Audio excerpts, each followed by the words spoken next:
Okay, great.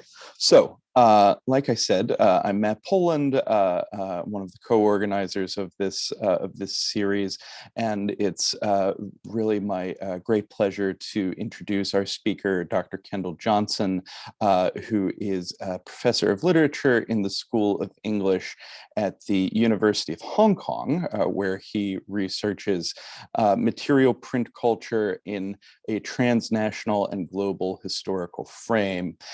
His work has appeared in American literary history, modern fiction studies, American literature, the Columbia Guide to Native American Literature of the US and elsewhere. His books include The New Middle Kingdom, China and the Early American Romance of Free Trade, Henry James and the Visual, as well as a number of co-edited volumes, one of which I will come along to in a moment. So in the moments before I go to sleep recently, I've been reading Amitav Ghosh's gorgeous novel, The River of Smoke, which is the second novel in the Ibis trilogy. And one of the reasons I love this book is because it so beautifully creates a sense of the cosmopolitan bustle of the 13 factories in Canton before the First Opium War, including, apropos for our event today, the print shop that produced the Canton Register, which Ghosh's narrator describes as newsy and polemical in comparison to the more scholarly Canton Repository, which is the subject of our speaker's talk today. So this sense of cosmopolitan bustle is really something that I love also about Kendall Johnson's scholarship, which focuses on people from what seem like wildly heterogeneous parts of the world meeting in the confined spaces of informal empire, where national identities appear to melt together but never entirely do, especially when viewed from a global perspective. So Kendall's 2017 book, The New Middle Kingdom, tracks the cultural impact of the China trade on the developing United States by paying close attention to figurative language, generic forms, and social dynamics of print culture production and circulation in order to show how authors, editors, and printers appealed to multiple overlapping audiences in China, the US, and throughout the world. His book is really interesting because I think it deploys ideas and methods from both the global turn that were in 19th century studies, as well as the religious turn in 19th century studies to break new ground in our understanding of this world, this kind of slightly strange world where this quote that was really striking to me in his book, where the British MP John Bowring said in Parliament in 1841, "Jesus Christ is free trade, and free trade is Jesus Christ," which is a remarkable formulation. Last of all, as I mentioned, Kendall has also co-edited a number of volumes, including Oceanic Archives, Indigenous Epistemology, and Trans-Pacific American Studies in 2019, which is really valuable for anyone who's interested in transnational and decolonial methods, as I expect many of us here are. Kendall's chapter in that book brings into focus 4 locations in East and Southeast Asia that literary and cultural historians have not generally considered relevant to the cultural development of the United States before the Civil War, reframing the history of the Second Great Awakening through a focus on a transoceanic imaginary, the relationship between Christian missionary organizations and international print. So with that introduction to kind of broadly frame where we're going here, please join me in welcoming Professor Kendall Johnson. Well, first off, thank you very much for that wonderful introduction, Matt. Really beautiful. Thank you, too, for the invitation, and Finola DeLund for the invitation, and Alison Headley for advertising and coordinating this presentation. And thank you to all you members, intercontinental community of the RSVP scholars, for tuning in. The pandemic and technologies of our age brings me to you now at midnight here in Hong Kong, where I am a professor of early American literature. So my attention today is on the Chinese repository And I will share my screen and see what comes up.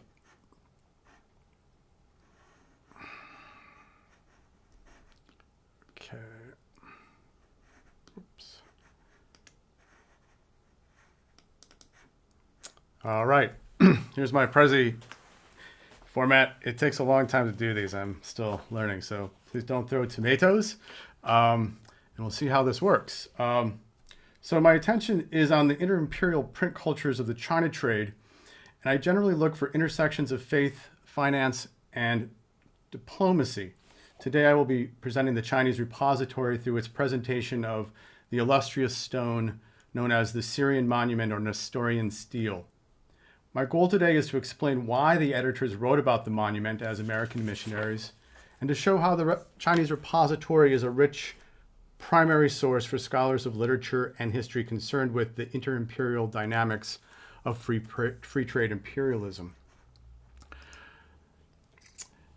Now, the May 1895 issue of the Chinese repository presented readers with a new English translation by the American missionary Elijah C. Bridgman of the Syrian monument known as the Nestorian Stele, or Stele.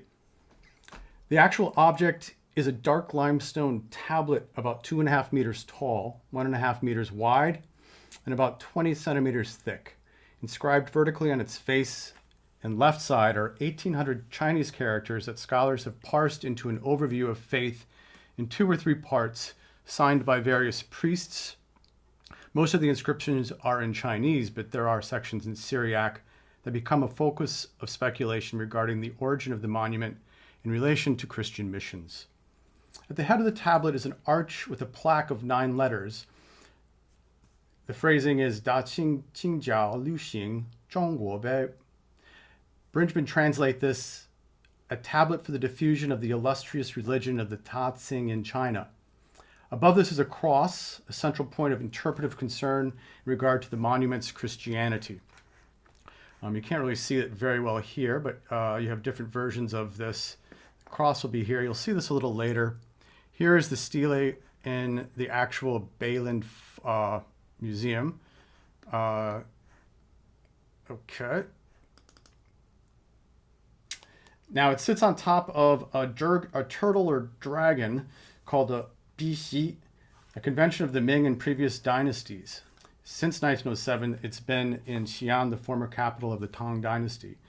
It's too heavy to circulate easily as an object, but its images in the forms of rubbings, drawings, and photographs are ubiquitous.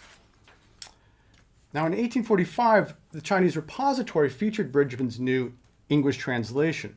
The Chinese repository ran for 20 years, from May 1832 to December 1851, via the Canton Mission Press, founded in Canton. Its 2 main editors and printers were Bridgman and Samuel Wells Williams, both members of the American Board of Commissioners for Foreign Missions, a congregational organization founded in 1810 and headquartered in Boston. Over the decades, they worked with a handful of fellow AMCFM missionaries and Chinese translators and print workers who were brave enough to risk violating imperial law. At its height, the usual print run was 1,000, rising from 400 in its first couple of years. Each month, a couple hundred issues remained in China. 154 went to the US, 40 to the UK, 21 to Batavia, 18 to Singapore, 15 to Manila. A dozen more went to Hawaii, Bombay, Bengal, Nepal, Malacca, Penang, Hamburg, Cape Town, Siam, Burma, and Ceylon. The monthly also reached London and various European cities. It also enjoyed amplified significance as it was cited by the North American Review, the Westminster Review, Blackwood's, the Edinburgh Quarterly, and elsewhere. On a good day, Bridgman and Williams must have imagined layers of audience across denominations of Christendom in various pagan kingdoms and zones of international commercial traffic, hoping to reach potential converts in China and port cities throughout Southeast and East Asia, Western merchants and sailors voyaging through the region, various congregations of church-going contributors in the United States, and even scholarly sinologists throughout the world. Now, the 25 years of its run coincided with major events related to the China trade. They covered the termination of the East India Company charter, diplomatic standoffs over commercial regulation and opium smoking. The First Opium War, 1839 to 42, forced the editors to relocate offices to Macau and then to Hong Kong before returning to Canton in 1845 after treaties with Britain, US, and France opened new ports and ceded Hong Kong. With these new horizons, the Chinese repository was old hat. By 1851, Williams brought it to conclusion, compiling an index of the entire run. The final words of the final issue reported the swell of what has become designated as the Taiping Rebellion. Further catastrophe loomed due to the continued opium smuggling and pressure to open Guangzhou, leading to the Second Opium War. To understand its print operations, it helps to look back on early national legacies of evangelical mass media, out of which it grew, and to the intercultural collaborations that sustained it beyond the borders of the United States. Okay, so there's a lot of pictures here. I'm not going to, please use this as a collage rather than something that should, then you have to investigate everything. I apologize for this messiness. In 1832, the Canton Mission Press emerged as the newest print station in the global network of the ABCFM. Founded in 1810, this organization began as an alliance of conservative standing order ministers, wealthy American East Indies merchants, and enthusiastic seminarians hoping to commit their lives to, quote, propagating the Bible or the gospel in heathen lands beyond the nation's borders. According to the first annual report in June 1810, 4 students of Andover Theological petitioned the Massachusetts General Association for approval and support in evangelizing the heathens of the Eastern or Western world beyond North America. Would their, quote, fathers in the church condone their activity, piety, and disinterested benevolence in heathens beyond the continent, or should they look to the London Missionary Society for collaboration? The seminaries won the General Association's approval not only because they had been trained to temper professions of vocational enthusiasm with expressions of deferential piety. They also aligned with the Church Fathers' global ambitions related to printing, editing, and administrative expertise. Jeremiah Everts, Jedediah Morse, Samuel Worcester had all managed technologies of print publication and distribution after the Revolution to face down revivalist passions and Unitarian backsliding. Turning sermons into mass-produced pamphlets, they leveraged authority through what Leon Jackson calls ministerial publications that broadened sermonic address of specific congregations to the world of print. They also edited periodicals that complemented missionary societies. In his letters, Bridgman recalls being moved as a young man by missionary accounts that he read in the Massachusetts Missionary Magazine and Josiah Morse's Panoplist, which would become, eventually, the ABCFM's monthly Missionary Herald. And what I've done here is sort of set up the 2 periodicals that I'm talking about. First, the Panoplist that becomes the Missionary Herald, and we'll come back into our story. The ABCFM's founding administrative core were also wise to incorporate the organization as a, quote, body politic through legislation of the Commonwealth of Massachusetts. The corporate charter came through in 1810, the same year that the first wave of Andover seminaries and their wives set off into the proverbial global wilderness, embarking for Calcutta. More errands soon followed, to Sri Lanka in 1816, to the lands of the Cherokee and Choctaw in 1817 and 18. In the 1820s, the ABCFM had stations in Western Turkey, Smyrna, Sandwich Islands, Palestine, Malta, and Syria, and across the continent of North America. The Canton Mission Press was a relatively late addition in 1829. The ABCM Charter also set the administrative framework that would carry the organization forward for decades beyond the lives of its founders. The Charter set a hierarchy of governance by which a prudential committee, including powerful corresponding secretaries, were gatekeepers who regulated missionary membership and fostered alliances with conservative denominations, the Presbyterians and Dutch Reformed, and other tract societies. They also minded the budget, edited the Missionary Herald and the annual reports, and set the organization's policies on what it meant to propagate the gospel. The ABCM print operations grew to a scale of production that astounds.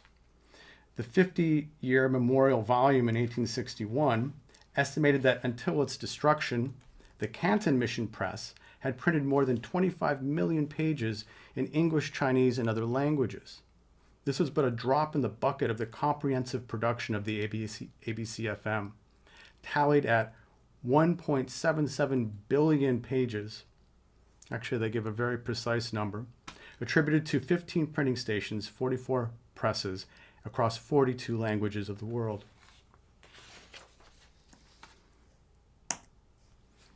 Now, in the mid-1820s, from South China, the British missionary Robert Morrison and the New York merchant David W.C. Oliphant teamed up to lobby the ABCFM corresponding secretary to send out missionaries to China. In 1829, Bridgman arrived on a ship owned by Oliphant, and by 1831, he had received a Washington press, with fonts following soon after. This press, the first of the Canton mission station, was nicknamed the Bruin Press after Oliphant's pastor in the New York congregation at Bleecker Street. He was Presbyterian. In 1833, Williams arrived to take over the technical aspects of printing. Like many ABCFM missionaries, Bridgman had graduated from Andover Theological Seminary. The first decades of the ABCFM depended on harnessing the enthusiasm of seminary students to a systematic wheelwork of global print evangelism. Founded in 1808, Andover proved a reliable source of Orthodox ministers, and according to Michael Lazich, who would thwart the corrupting influence of Unitarianism and other forms of heterodoxy. For the first 50 years, Andover provided over 130 missionaries to the ABCFM, more than 3 times any other seminary or college. And I have a picture here that I wanted to show. I think, if I can find it. Yeah, it's this one right here. You have the ordination of the first 5 going out. And if you can read it, just for the ways in which you see sort of the deferential authority, the founding ABCFM ministers standing, the 4 young men kneeling before them, the wives looking on, and their faces actually match their portraits. So it's pretty serious stuff. All right. In the first decades, now the Canton Mission Press was not a simple print crusade. Working in Canton meant learning to speak, read, write, and print Chinese. This required tuning into different pronunciations across versions of the language, including Cantonese, Mandarin, Fukienese, Hokkienese, and understanding the primary imperial relevance of Manchu. They also strived to print in Japanese, Javanese, Mongolian, Malayan, and Siamese, or Thai. This was a massive investment of time and capital, requiring collaborative attention to technologies and heritages of technology and looking for chances to improvise. It also required significant and sustained funding streams for the manufacture, transport, and maintenance of print equipment. Beyond the pragmatic challenges was the intellectual one of earning scholarly respect as Protestant Americans in China, leading to projects such as Bridgman's translation of the Syrian monument.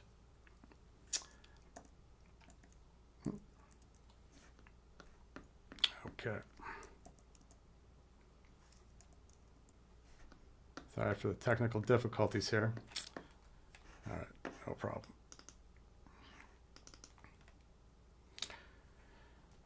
The Chinese repository attempted to evangelize by appealing to the merits of a free press, unfettered by pressures of government or powerful merchants. However, as Bridgman and Williams structured debates over the ethics and morality of opium smuggling, they tried not to alienate merchants who might support their efforts. In the face of contradictions, they fell back on faith that God had a master plan to redeem the suffering occasioned by opium. The Canton Press of the ABCFM took its name from the quarantine zone housing foreign traders outside the walled megacity of Guangzhou. In 1807, Reverend Robert Morrison had arrived to Canton after training with the London Missionary Society. He was the first Protestant missionary to arrive in China.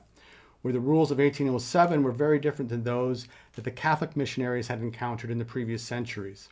Beginning in the early 1700s, imperial regulations of the Canton system created a commercial enclave by regulating traffic of all foreign vessels up the Pearl River from its mouth at the Portuguese-controlled harbor of Macau. Cargo ships never reached Canton, anchoring a few miles downstream at Whampoa Island, where crews waited for weeks as their supercargoes and captains negotiated at the Golden Ghetto of Canton. In this small area, foreign traders rented factory quarters from Quahog merchants, whom the Canton system licensed as sole brokers for foreign trade.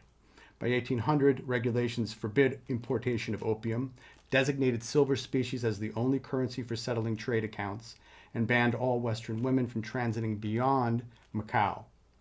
The Canton system made missionary work especially difficult for forbidding the teaching of Chinese to foreigners, let alone helping them to print and distribute texts. The Chinese teachers and printers who worked with Westerners risked not only their individual arrest, incarceration, and corporal punishment, and potential execution, but the welfare of their families. In 1812, an edict made it a capital crime to print books in Chinese on the Christian religion. Now, one of the most impactful people to partner with Morrison was Liang Fa, who converted to Christianity and wrote about this conversion in a 9-chapter text called Good Words to Admonish the Age, that would go on to inspire the leader of the Taiping Rebellion. Lung was a crucial actor in the missionaries' print operations as a teacher, craftsperson, and distributor of texts. Bridgman took his son in 1832 when he arrived and sort of helped educated him in speaking English. He would go on to play a major role as an interpreter during the First Opium War.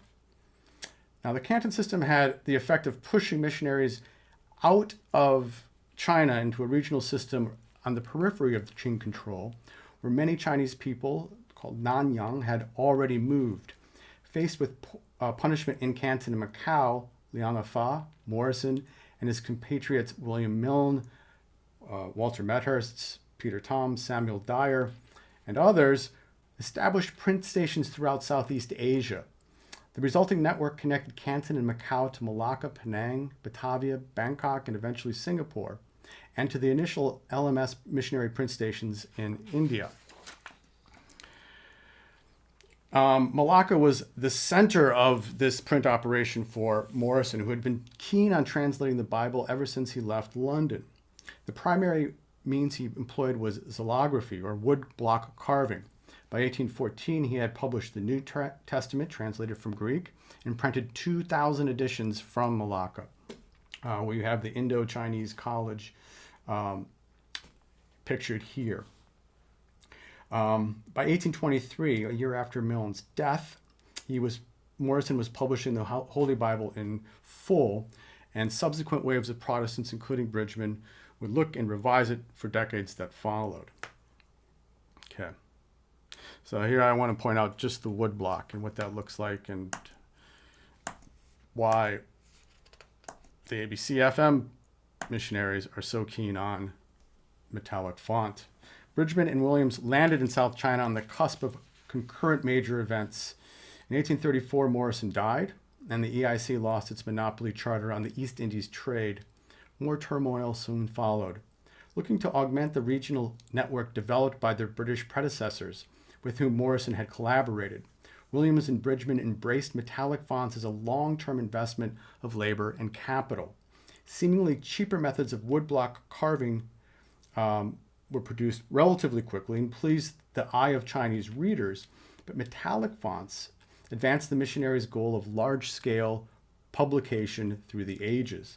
Woodblocks wore out after yielding about 30,000 impressions. The block's thickness made storage difficult. Mold and termites bedeviled preservation. Bridgman estimated that over the long run, metallic-based printing would save 2/3 in expenses. As the British missionary Samuel Dyer put it, a punch is the foundation of perpetuity. Now, the Canton mission also began at a major turning point for the ABCM back in Boston, In 1830, the sun would not have set on its network of print operations, but storm clouds of social devastation were looming both in South China and on the lands of the Cherokee and Choctaw, where policies of Indian removal were gathering force. Furthermore, in 1830, new administrators gained prominence on the Prudential Committee with the death of the last founding member, Samuel Worcester. Most influential among them was the corresponding secretary, Rufus Anderson, pictured here.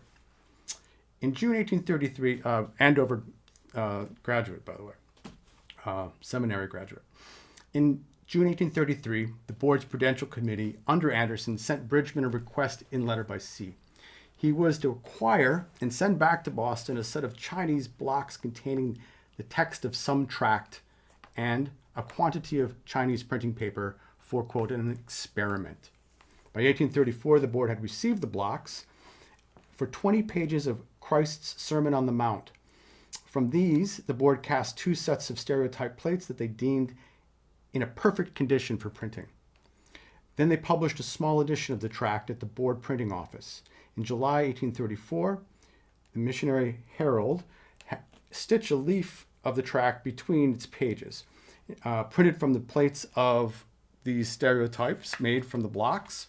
And you have one of these stitched pages before you. Right? Anderson declared, so far as known to members of the committee and the officers of the board, the tract is the first Chinese book ever stereotyped and the first Chinese book ever printed in the United States. Anderson goes on to surmise that the experiment had proven that, quote, common printing press may be employed with stereotype plates in Chinese printing without the enormous labor and expense of procuring metallic types. He reasoned that many thousands of Chinese types would not be necessary because Chinese characters represented ideas, not sounds. Furthermore, stereotype plates would be more durable than wooden blocks, and the printing could be executed with manifold more rapidity. He acknowledged that for newspapers and ephemeral works, you might need movable types, but for printing of Holy Scripture, this is his quote, and other standard books and tracts, the stereotype printing will be as available for hundreds of millions in China as it is for the nations of Europe and America. Williams and Bridgman disagreed and appraised the Boston experiment in the Chinese repository of 1835. Williams begins by considering movable types made in Paris by Monsieur Pothier from a published prospectus. He judges, quote, the body of character is smaller and the face rather stiffer than those of Mr. Dyer's manufacture, despite being the best that Europe has to offer. Williams concludes that attempts to print Chinese suffer from being too far from residence in or near China. Turning to publication of the Boston experiment, Williams emphasized that its, quote, fixed casts made errors immutable and augmented imperfections. The print copy was uneven and not fine in regard to transfer. Furthermore, it was not possible to print on both sides of the paper.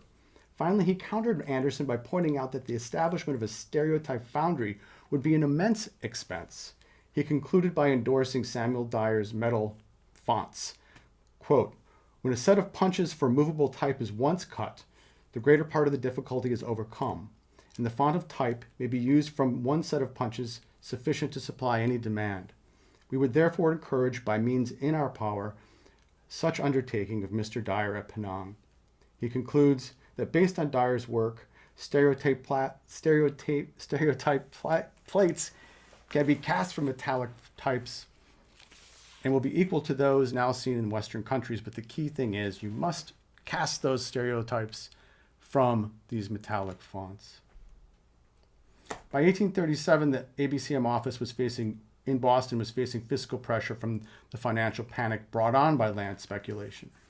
Anderson had also fractured the big tent of collaboration between Congregationalists, Presbyterians, and Dutch Reformed denominations by insisting on the acceptance of funds from slaveholders and not barring the membership of slaveholders. In attempts to economize, Anderson called Bridgman and Williams to task. What did the repository have to do with their ABCM missions? Bridgman responded by estimated annual operations. I won't break down everything for time, but he basically says in the end, after you pay the pressman, you pay the rent, you take everything, all these expenses, which are fascinating in themselves, we're about to perhaps break even or maybe even make a little money, because everyone wants to order what we've published in the past, right? So this inventory becomes something that Bridgman banks on, or at least argues to Anderson, that this is something that could make financial sense. But behind Bridgman's reply hovered another question that they couldn't answer. How much time were they spending on the periodical when they could be preaching or attending to other forms of missionary service? But for Bridgman and Williams, there was more at stake than the bottom line. Metallic fonts were their way of making a distinctive mark as proto-sinologists. It required deep knowledge to excavate the monuments of China. By looking back over a millennium over the progression of Chinese dynasties, they hoped to project authority of their millennial faith to subsequent generations. But there was a more prosaic concern that they had with Anderson and his embrace of stereotype stamping. And this would prove much more troubling in the decade that followed. Bridgman and Williams hoped to use the craft of mechanical reproduction to set accurate translations of the Bible in order to secure such accuracy into perpetuity.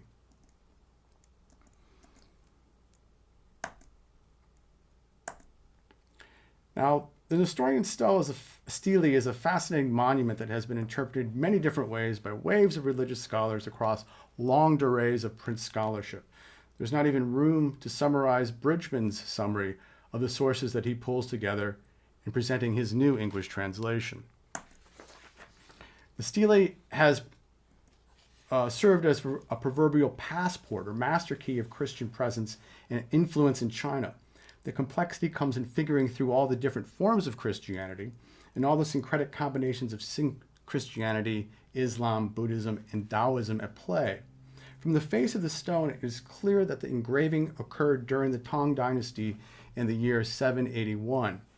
The tablet relates the arrival in 635 of a missionary named Alupon from Daqing. For the first two parts of the engraving, you have a discussion of translated sacred books and the benefits of distributing them throughout China. Now, the Stele was buried in the year 845 because the succeeding Tang Empire, Wu Tsang, initiated a campaign to suppress Buddhist monasteries, along with foreign religions, including Christianity and Islam. The Stele was then underground for more than 750 years, during which time several dynasties rose and fell. In 1625, during the Ming Dynasty, the tablet was, according to Bridgman, discovered by some Chinese workmen in a monastery outside of Xi'an, the metropolis of the province Shaanxi.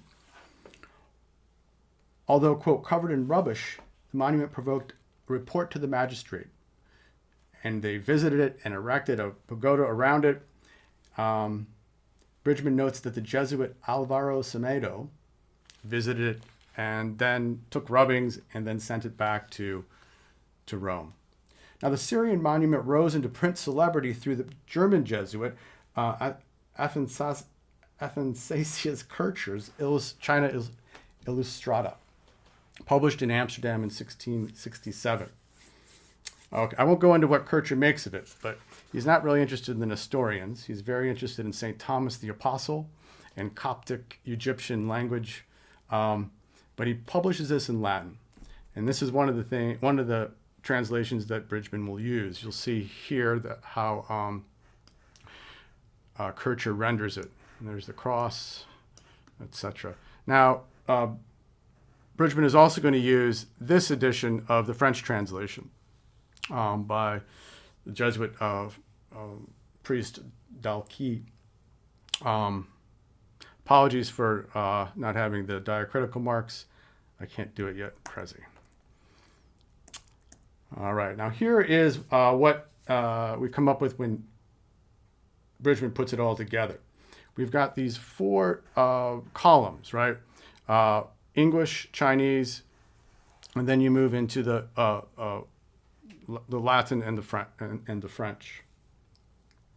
Now you also have footnotes. I don't know if you can see these, the annotations, these little numbers that then he kind of comes back to at the end. And I won't go into these with much detail. I'll just point out two that deserve some attention. And both of them have to do with how to translate this into a sense of Christianity. His 19th footnote says, the characters Pa King are not understood. We have therefore given a verbal rendering. And my native Christian friend has suggested that it is actually a reference to our Savior's Beatitudes in the 5th chapter of Matthew. Okay, so just hold on to that idea that Bridgman is, through his Chinese friend, seeing the Beatitudes, the Sermon on the Mount, in this Stele. Now, his 60th comment is concern over how to translate the Word of God from Gospel of John, chapter 1, verse 1. How do you, and we'll come back to that too, but the phrase that he's really sticking, we'll come back to this totally, yeah, but the idea of how do you translate Yan, or do you use Dao? In regard to the time and expense of Bridgman's endeavor, Anderson had the last word. In Boston, 1845, Anderson delivered a sermon that the Chinese repository then printed the following year. And in this, it's basically a reorganization or a reorientation of policy in what would become called the Three Self program of missions. Printing magazines or doing research on monuments was secondary. Not even secondary. It was well outside what should be happening, which is self-governing, promotion of self-governing, self-supporting, and self-propagating churches. The missionary would come in, set up this autonomy, and then move on. You don't stick around and do this type of research. Okay. Now, the ending to this is not very good for the Chinese repository. It's a remarkable print record, though, of many things beyond just the Stele, of course. One thing it shows you is how the treaties ending the Opium Wars were put together. Bridgman and Williams were both involved as a translator for the U.S. minister Caleb Cushing, who put together the Treaty of Guangzhou in 1844. The 1845 issue that you see here, December 1845, presents it in both Chinese and English below it, and it's a treasure trove of inaccuracies. It's and in some ways they're pointing that out with footnotes and commenting about how these phrases are not matching up. Now, it's a little bit, I don't know, not exactly, I'm searching for a word, but it's quite, it foreshadows this first article, what's going to happen. I mean, in the same issue, you've got this article called Second War with China Causes That May Lead to Such an Event, with remarks on the ways and means to prevent the collision. Now, at this time, after this treaty, Bridgman went back to the United States for a visit where he married and relocated to Shanghai. He ended up arguing with fellow Protestant missionaries over how to translate the word God, whether Shangdi or Shen, seemingly to echo the rights controversies of 200 years previous. Meanwhile, in 1851, from Canton, Williams brought the Chinese repository to conclusion, committing it to posterity by compiling an index of names and subjects under 30 different headings. Now, the Second Opium War, well, it did come. And on the 14th of December, 1856, the Canton Mission Press station literally went up in smoke after residents of Guangzhou set fire to Canton, and violence escalated with Chinese officials protesting the intensified opium smuggling on the Pearl River and the British demanding access to the walled city. The Canton blaze consumed the original press, the equipment accumulated over the decades, etc. You have a picture here by Sam Kwa, who is a Chinese portrait painter of the time. Williams wrote to his friend, a professor at Yale named James Dwight Dana, in January of 1857 from Macau, quote, "By the fire a month ago at Canton, I lost my printing press and stock of books except the Tonic Dictionary and most of the commercial guide, both of which happily I had finished a few weeks before. All the sets of the Chinese repository and other philological works during the last 20 years were lost, about 700 volumes in all. The amount is about $20,000 worth, including fonts of Chinese type and some Manchu and Japanese and English types. I am now more inclined to become a secretary of the diplomatic legation, as it will be some 2 or 3 years before we can get up another printing office, one so well furnished for my purposes and in such good working order. Now, from the ashes of the Canton Mission Press, efforts sputtered, but nothing ever rose. It continued to be a much smaller capacity until it disappeared altogether. Ironically, over all of the treaty ports that opened, the ABCFM, the congregational, the original ABCFM, really stepped back, and the Presbyterian ABCFM stepped in and forward and became the major printers across those treaty ports and into Shanghai. Okay. Finally, the Taiping Rebellion. Now, the Canton Press didn't win many converts, despite publishing tens of millions of pages. However, the print efforts had significant unintended consequences, such as perhaps inspiring the charismatic leader of the Taiping Rebellion. Frustrated by several failures in civic examinations, Hong Shuchuan had studied tracts authored by Lang Fa and consulted with American missionaries. At first, Hong's stunning military successes were taken as a hopeful sign of a glorious revolution. Eventually, Hong became a cautionary tale for rejecting the counsel of British and American missionaries, proclaiming himself the divine brother of Jesus Christ and embracing millennial spiritual powers through print publications deemed blasphemous. The early rise of the Taiping feature in the final issues of the Chinese repository. In 1851, the Journal of Occurrences reports a gathering insurgent force in South and Southwest China. In the vicinity of Canton, there is, quote, a general impression that these insurgents are somehow connected with foreigners and Christianity, and the terms Shangti Hui is often applied to them. In December 1851, the final paragraph of the Chinese repository reports the disturbances.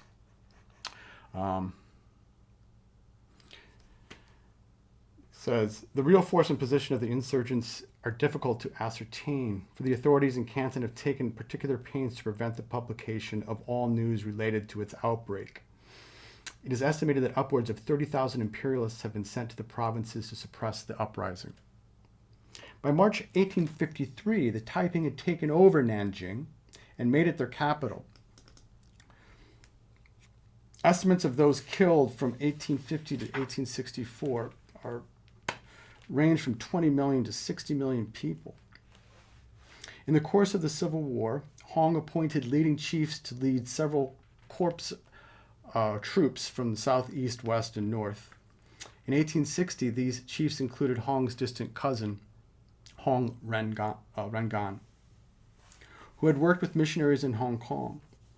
In Nanjing, Hong erected a monument at the entrance of the Taiping Palace in 1860. It is an unsettling echo of the Syrian monument, the Boston Experiment, and all the translations of the Gospel. On its face were verses from the Sermon on the Mount, the Beatitudes from the book of Matthew, chapter 5. They appear dwarfed by the giant character Fu, or Fu, a word meaning blessing or good fortune. When the Qing imperial forces took the city back on 20 July 1864, they destroyed this. I don't have time to go into it. I just find it a fascinating overlap of influence. And just going back to Bridgman's framing of the Syrian monument, I've just highlighted some phrases that he was particularly concerned with translating properly. The Yan and Dao. Okay, now conclusions. Well, sorry, folks.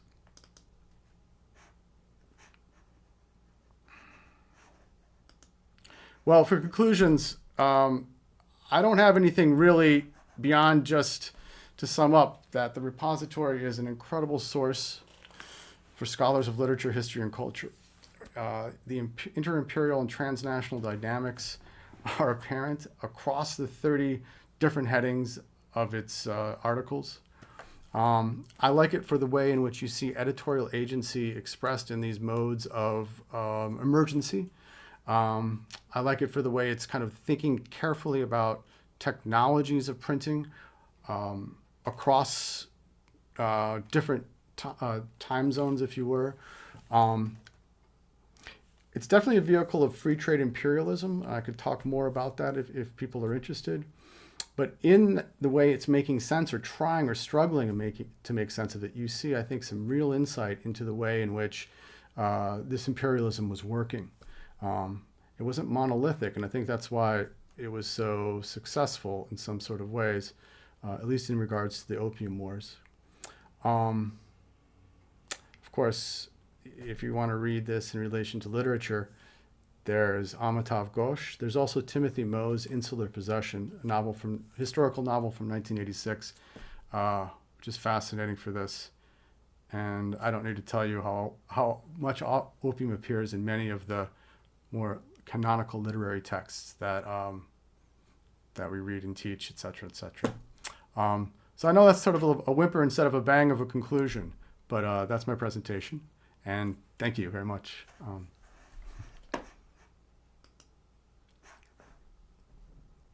Thank you so much, Kendall. The bang was in just the astonishing scale that you're working on in terms of global circulation, as well as material billions of pages. Not to mention the Taiping rebellion there at the end. So thank you so much for that. It was really really eye-opening.